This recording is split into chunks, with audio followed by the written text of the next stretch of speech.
Hi, I'm Carl Azus. Welcome back to CNN 10. Then and now is a phrase that relates to today's first story. The world has gone through extraordinary changes in 1 year. On Friday, January 24th, 2020, there was a coronavirus outbreak occurring in East Central China in the city of Wuhan.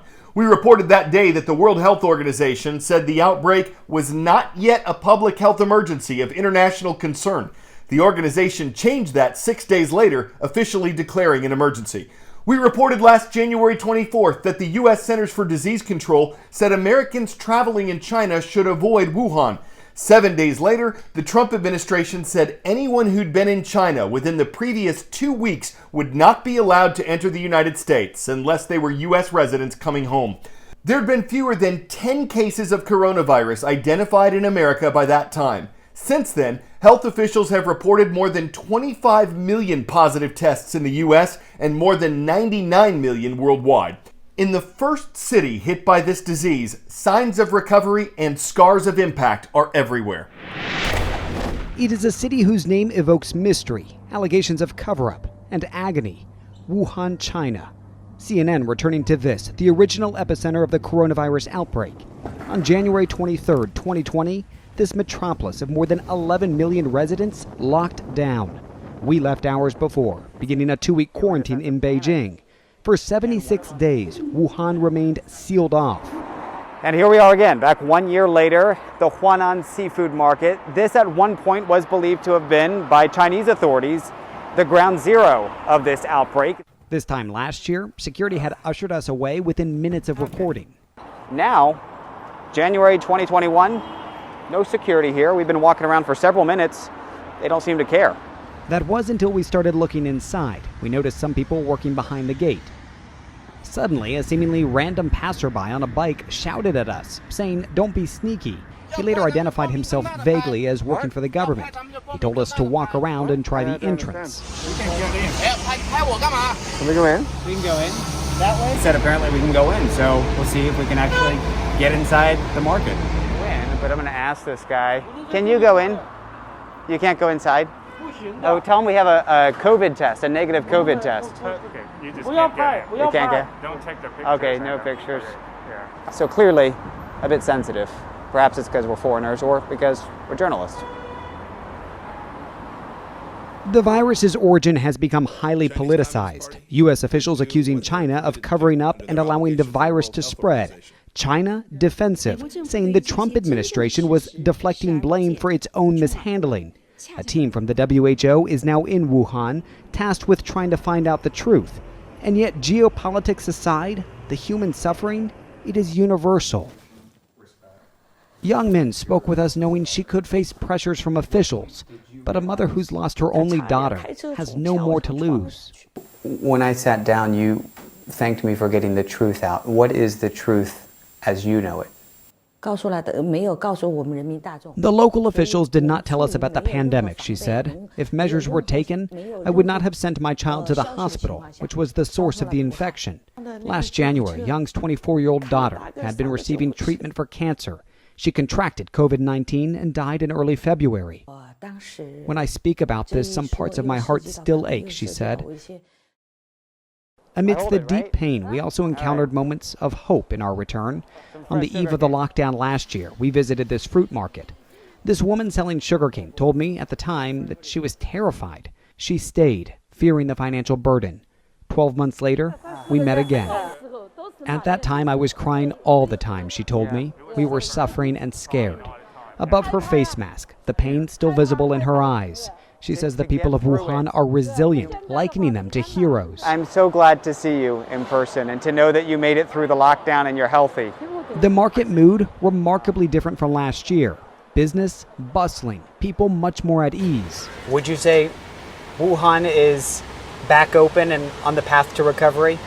It's not just starting from now, he says. It started very early, to be honest. In my opinion, Wuhan had already begun to recover since mid to late March. Delivery driver Lao Ji has become well known on Chinese social media as he chronicled life during the lockdown. The then and now are striking. A city desolate amidst the lockdown, followed by a summer with packed pool party images that shocked a socially distanced world outside of China. and a New Year's celebration that brought Wuhan residents shoulder to shoulder. Though with new cluster outbreaks in the north of China, many here in Wuhan once again wearing face masks, cautious of the lingering unknowns, and still surrounded by the haunting memories of a lockdown that kept millions of residents, along with their grief, sealed inside. For some, only now, 12 months later, it is just beginning to surface. David Culver, CNN, Wuhan. 10-second trivia. What was the first Asian city ever to host the Olympic Games? Seoul, South Korea, Tokyo, Japan, Beijing, China, or New Delhi, India? In 1964, Tokyo became the first Asian city ever to host the Olympics. The question now is if the city will ever host the 2020 Summer Olympics. The Games were originally scheduled to begin last July, but 4 months before that, they were postponed because of concerns about the spread of coronavirus. Now, they're officially scheduled to begin on July 23rd of this year, and Olympic organizers have said that if they don't take place then, they'll be canceled altogether instead of being postponed again.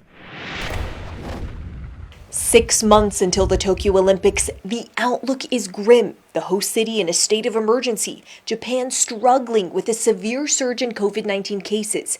Speculation grows around whether the Games can be held in the middle of a pandemic. The Times of London reports the Japanese government has privately concluded that the Tokyo Olympics will have to be canceled, citing an unnamed senior government official. The International and Japanese Olympic committees call the report preposterous and categorically untrue. Earlier on Friday, Japanese Prime Minister Yoshihide Suga reaffirmed his commitment to hold the Games as scheduled.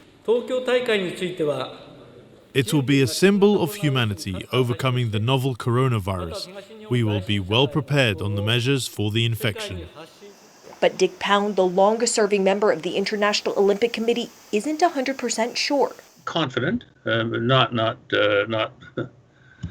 it's not a guarantee, of course, and everyone understands that. Cancellation would be a crippling scenario for Japan. More than $25 billion spent and national pride are on the line. I'm at the top of Shibuya Scramble Square, a new state-of-the-art skyscraper built in anticipation for the Olympics. In fact, this entire Shibuya district has been getting a complete makeover.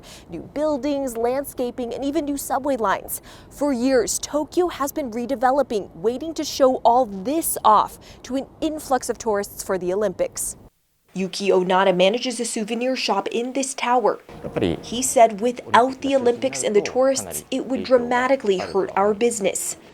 It's clear the Games will not bring the economic boost Japan was hoping for. Meanwhile, public support has fallen dramatically. 77% of people in Japan think the Games should be canceled or further postponed, according to a poll by national broadcaster NHK. Kumiko Suto, a member of an anti-Olympics group, argues the Games are a wasteful spectacle. She said the government is obsessed with hosting the Olympics. It's becoming clear during this coronavirus disaster that the Olympics would sacrifice people's lives. Japan's prime minister says the Summer Games will bring hope and courage to the world. A lot of that courage will be needed as each day the July 23rd opening date grows closer and each day more fall sick with COVID-19.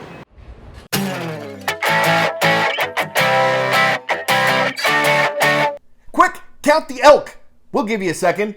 Okay, that's good. If you didn't say about 4,200, you're wrong. At least that's how many one biologist counted from these pictures. There were major wildfires in Colorado last year, so wildlife officials wanted to see how bad the impact was on herds of elk. The good news, officials who used GPS technology to count the animals say their herds appear to be in good shape.